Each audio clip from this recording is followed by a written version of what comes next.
దేశీయ స్టాక్ మార్కెట్లు మరొక ఉన్నత శిఖరానికి చేరుకున్నాయి. సెన్సెక్స్ మొదటిసారి 85,000 మార్కును దాటింది. నిఫ్టీ సరికొత్త జీవనకాల గరిష్టాలను తాకింది. అంతర్జాతీయ మార్కెట్ల నుంచి సానుకూల సంకేతాలు వస్తుండడమే ఇందుకు కారణం.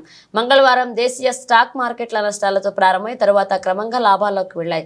అమెరికా ఫెడరల్ రిజర్వ్ వడ్డీ రేట్లను భవిష్యత్తులోనూ తగ్గించే అవకాశాలుండడం, ఆసియా మార్కెట్లు ఆశాజనకంగా ట్రేడ్ అవడంతో సెన్సెక్స్ మరొక మైలురాయి 85,000 దాటింది. ఎనర్జీ, బ్యాంకింగ్, వాహన రంగ షేర్ల నుంచి లభించిన మద్దతుకు తోడు గ్లోబల్ మార్కెట్లు లాభాల్లో ముగియడం కలిసొచ్చింది.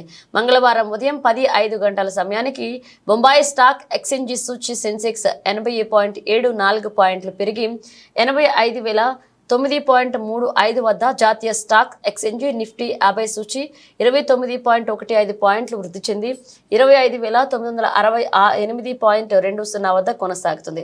గత సెషన్లో 84,928.61 దగ్గర క్లోజ్ అయిన సెన్సెక్స్ ఈ రోజు ప్రారంభంలో దాదాపు 67 పాయింట్ల స్వల్ప నష్టంతో 84,860.73 దగ్గర ఓపెన్ అయింది. సోమవారం 25,939 దగ్గర ఆగిన నిఫ్టీ ఈ రోజు 18 పాయింట్లు తగ్గి 25,921.45 స్థాయి వద్ద ప్రారంభమైంది.